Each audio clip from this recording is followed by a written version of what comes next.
السلام علیکم دوستوں، امید ہے آپ سب زبردست ہوں گے۔ میں ہوں شان اور آپ سب دیکھ رہے ہیں ایگریکلچر اینڈ انفارمیشن چینل۔ دوستوں، تیل کی قیمتوں میں بڑا اضافہ، مکئی میں تیزی برقرار، گھی اور آئل کے نئے ریٹ کیا ہیں؟ اس کے علاوہ پنجاب، سندھ، سرسوں اور گندم کے نئے ریٹ اس ویڈیو میں شیئر کروں گا۔ دوستوں، سب سے پہلے ہم گھی پر بات کریں گے کہ گھی کا آج مارکیٹ میں کیا ریٹ رہا۔ کراچی ایکس مل ریٹ کا 1 کلو جو رہا وہ 485 روپے، 16 کلو کارٹن کا ریٹ جو رہا 1750 روپے، خیبر گھی کا جو ریٹ رہا 1750 روپے، لذت کا جو رہا 1750 روپے، کوہسار کا 1750 روپے، سورج کا 1750 روپے، مقبول 16 کے جی 7900، کشمیر 16 کے جی 9100، سلطان 16 کے جی 8600، ہور بناسپتی 16 کے جی 8600 روپے، ایشیا 8650 روپے۔ تو اب بات کرتے ہیں مکئی کی۔ تو مکئی میں دوستوں آج تیزی دیکھنے کو ملی، لگ بھگ 200 روپے کی۔ تو نئے ریٹ کے مطابق بورے والا میں 26 سے 2900 روپے، میاں چنو میں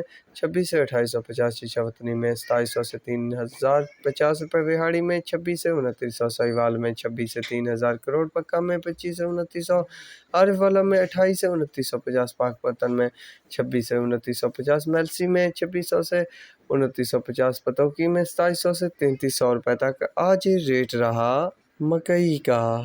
تل اور تلی کی بات کی جائے تو فیصل آباد میں 17500 سے 19000، سہیوال میں 17000 سے 18500، فتح پور میں 16 سے 17000، چچاوطنی میں 18 سے 18500، بہاول نگر میں 17000 سے 18300، اکاڑا میں 17000 سے 18600 روپے تک ریٹ چل رہا ہے تل اور تلی کا۔ دوستوں، گندم اور سرسوں کی بات کی جائے تو سرسوں میں کچھ بہتری رہی آج پنجاب کے مختلف شہروں میں۔ اس کے علاوہ گندم میں استحکام رہا پنجاب اور سندھ کا۔ تو دوستوں، یہ تھی کچھ اوور آل لیٹسٹ اپڈیٹ۔ تو امید ہے آپ کو میری یہ ویڈیو اور اپڈیٹ پسند آئی ہوگی، تو میرے چینل کو ضرور سبسکرائب کیجیے گا، دعاؤں میں یاد رکھیے گا۔ اللہ حافظ۔